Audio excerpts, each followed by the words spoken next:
my favourite ever writers, authors, Cormac McCarthy, said something like, if it's not about life or death, it's not interesting.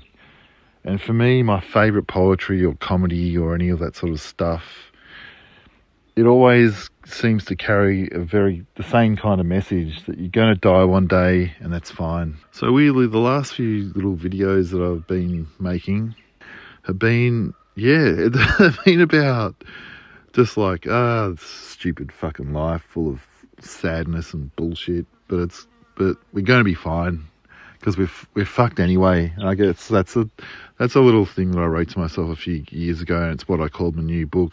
But I've been wanting to, ever since I wrote that little line a couple of years ago, I've been thinking that's just the tip of the iceberg. I want to explore that area at some point.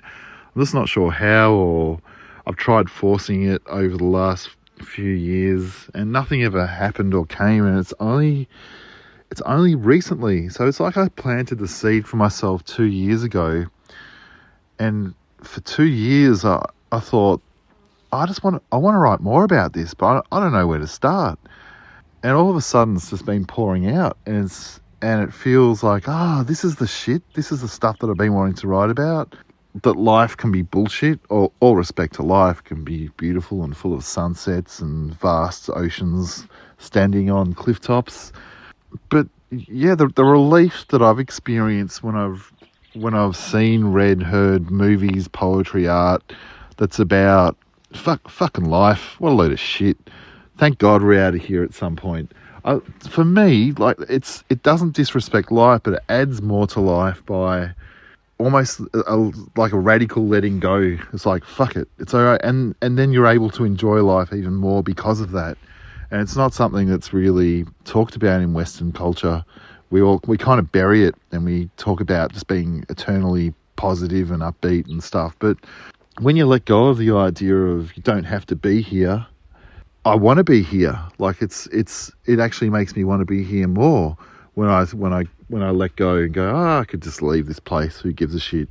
And all of a sudden I appreciate, everything opens up. It's like everything's counterintuitive in this life for me, but people will take that quite literally. We live in a time where a whole generation is very literal about things. Like, they add the word, I literally did this, or he literally said that.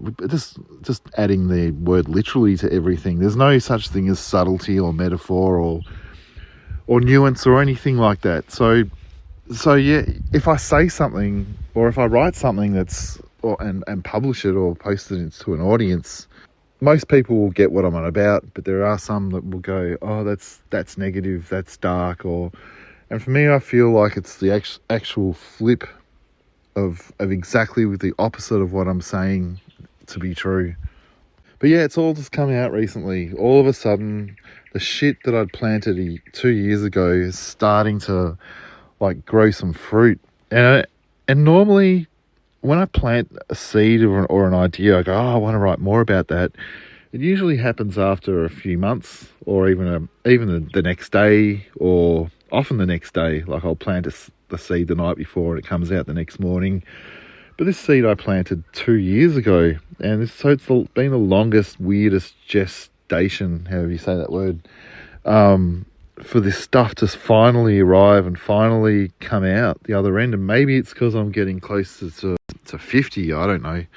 I'm glad it turned up. I just thought maybe this seed planting caper that I'd always semi kind of relied on doesn't always work, but maybe life was waiting for me to gain a bit more experience, just even an extra 2 years, to think about all this shit before it suddenly just started pouring out while I was in the country.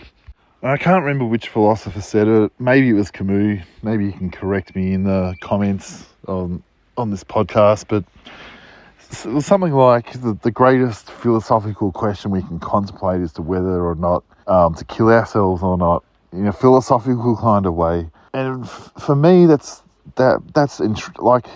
course I'm not going to, but it intrigues the shit out of me so much. I've wanted to explore it without getting spanked by the social media algorithms, and because I feel like it needs to be talked about. Well, for me it does, maybe for no one else, but you can't talk about it. Like I did get spanked by one of the social medias for humorously saying there was an old man who wrote a suicide note his entire life before dying of old age, and I think I got banned for a couple of days. So I don't know how the algorithms work, but there are some subjects that are off. You cannot actually talk about them.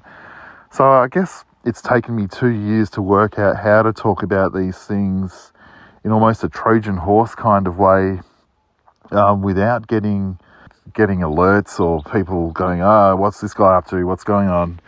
And I feel like for the moment, yes, putting this on Spotify or podcast, I can almost talk about it. I guess I think without alerting the other social media police, but yeah, I feel like death and life are weirdly beautiful things, and death is as equally as beautiful as life is, and to acknowledge death is to acknowledge how incredible and beautiful life is. So I'm going to make more videos about it over the coming months and see what else I can dredge up.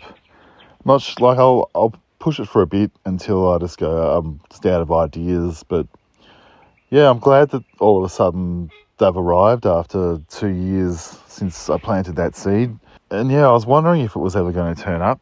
And I thought maybe this is just never will. I don't have the right words to say it or talk about these things. But yeah, I'm thankful. It's like finally, because I was sick of writing about work stuff. I was sick of writing about all my other shit. And this is a topic that's stuck in my head and for a long time, and it feels like such a relief when other people have talked about it and it's done well. It just gives me the biggest sigh of relief in the world. I feel like a human again. I feel like there's some kind of pressure's been released, and I feel invincible. I feel mortal, but I also feel invincible. Well, the old heart does. But yeah, over the coming months, as I write more about it, post a few little videos online, sure there'll be some that are a bit shit, but I'm hoping that I come up with a small handful that I grasp something that a little bit beyond me. That's the seed that I'm planting right now, that I can grasp something that I wasn't expecting from this. That would be really sweet. But yeah, it all started with a line, 2 years ago, but more recently, I kept saying to myself, I don't have to do any of this. The line was, I don't have to, or you don't have to. And for me, that just felt like a relief just to say it. I don't have to. Like a petulant child. But it made me, but also had something beyond just petulance of a child. It had almost like an old man wisdom to it as well. And I was trying to tap that old man wisdom, not the petulant child version of I don't have to, or you don't have to. And there was something in it. And that was when I added a few more lines to it, a few more words, a few more thoughts. And that little video is up to nearly 700,000 views or some shit on Instagram. But yeah, I've recorded a few since that I like just as much, if not more, that are a little bit longer. And they came out one day after the other. Like that was the first one, was a week ago. Then I wrote one yesterday that it got closer. Then another one today, and it's like, oh my god, it's just something dislodged, something gave way, and suddenly it's kind of writing itself. So yeah, I'll see where it goes. Anyway, if you'd like to leave a review for this little podcast on Apple or Spotify or wherever you're listening to it, on the little star review thing, I'd love it if you did. Cheers.